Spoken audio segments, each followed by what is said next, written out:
On en vient maintenant à cette décision historique. Le Conseil de sécurité des Nations Unies a apporté vendredi son soutien au plan d'autonomie marocain pour le Sahara occidental. La résolution a été adoptée par 11 voix pour, aucune contre, 3 abstentions, et l'Algérie, elle, a refusé de participer à ce vote. Bonjour à vous, Karim Yaoui, Bonjour. grand reporter à la rédaction de France 24. On va d'abord vous allez tenter de nous expliquer d'abord comment le Maroc est parvenu à cette victoire diplomatique. Alors le chemin a été long, mais c'est vrai que le Maroc est parvenu à obtenir un succès qui marque sans doute un tournant. Cette réunion du Conseil de sécurité à l'origine devait permettre de reconduire le mandat de la mission des Nations Unies pour l'organisation d'un référendum au Sahara occidental. C'est quelque chose qui se fait chaque année depuis 1991.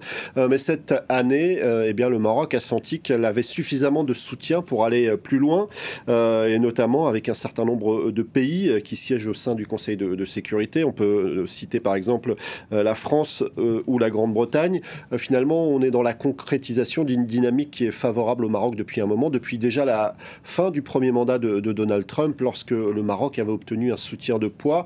Les États-Unis et notamment Donald Trump avaient reconnu la marocanité du Sahara occidental. À ce moment-là, le Maroc avait régularisé ses relations, normalisé ses relations avec Israël et intégré les accords d'Abraham.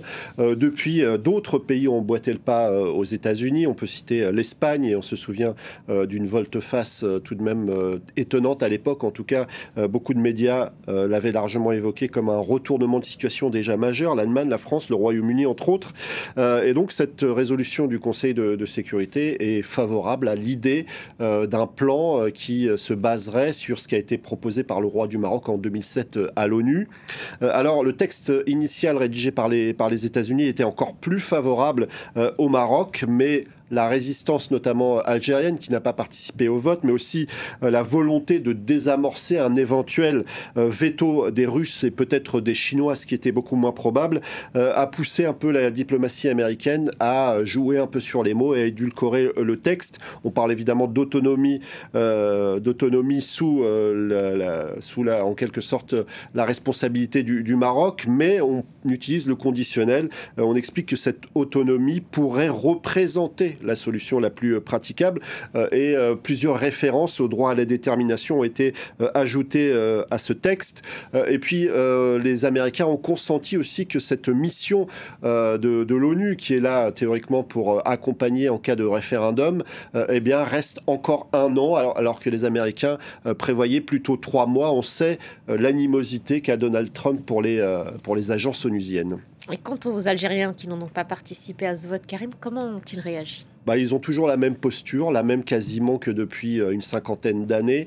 Ils font référence au droit international et ils considèrent que finalement, l'ONU a trahi les principes onusiens en écartant l'organisation d'un référendum libre, juste et équitable. Ce sont des mots qui sont utilisés notamment dans les médias algériens, qui permettraient au peuple sahraoui de choisir librement son avenir.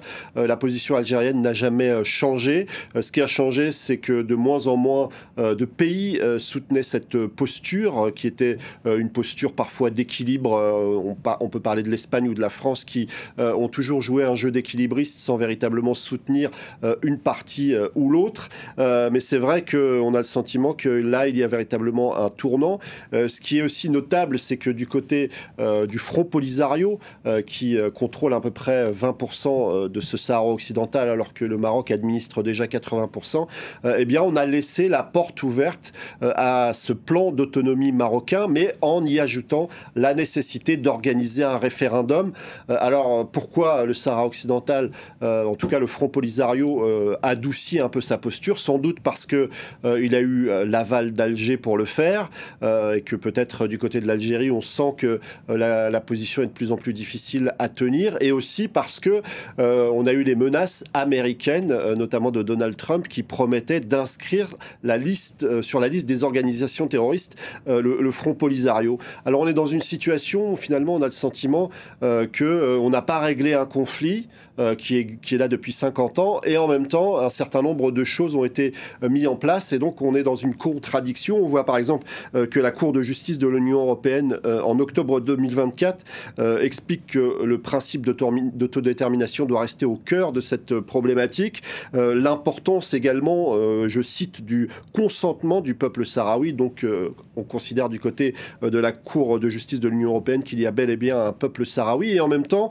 on voit tout un tas de pays qui finalement ont reconnu la nécessité de marcher sur le chemin qui a été choisi par le Maroc, qui ont déjà mis en place un certain nombre d'investissements. L'Agence française de développement, par exemple, a prévu 150 millions d'euros d'investissement. On a vu qu'Emmanuel Macron, lorsqu'il est parti au Maroc en 2024, était accompagné d'un certain nombre de patrons. On sait que Engie va développer des projets du côté du Sahara occidental.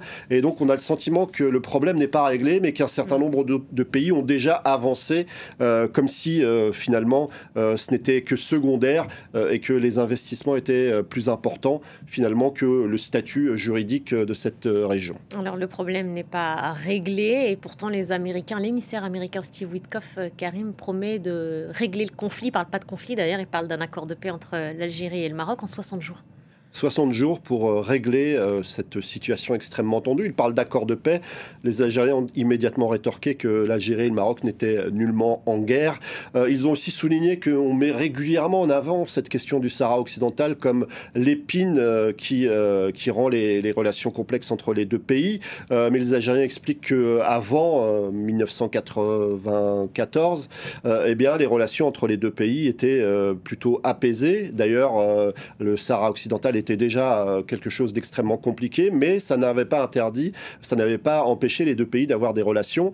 Les Algériens expliquent que ce sont surtout les accusations marocaines dans les années 90 qui accusaient l'Algérie d'être responsable d'un attentat. Puis ensuite, plus récemment, les déclarations du côté de l'ONU où le Maroc a affiché son soutien au MAK, qui est un mouvement autonomiste kabyle et qui est considéré comme un groupe terroriste en Algérie. Également, l'utilisation d'un logiciel espion développé par Israël et qui avait permis au Maroc d'écouter un certain nombre de dirigeants de ce monde, notamment en Europe, mais aussi en Algérie.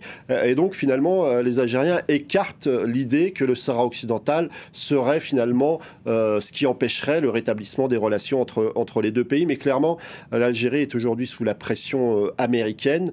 Et d'ailleurs, cette posture du Front Polisario qui laisse la possibilité d'une évolution favorable avec ce plan d'autonomie marocaine est révélatrice du fait que l'Algérie est bien seule aujourd'hui pour défendre une position qui a toujours été la sienne depuis très longtemps. On se souvient que l'Algérie se présentait un peu, ou en tout cas Alger, comme la Mecque des révolutionnaires et le soutien de tous les indépendantistes de tous bords. Mais aujourd'hui, cette posture est de plus en plus difficile à tenir.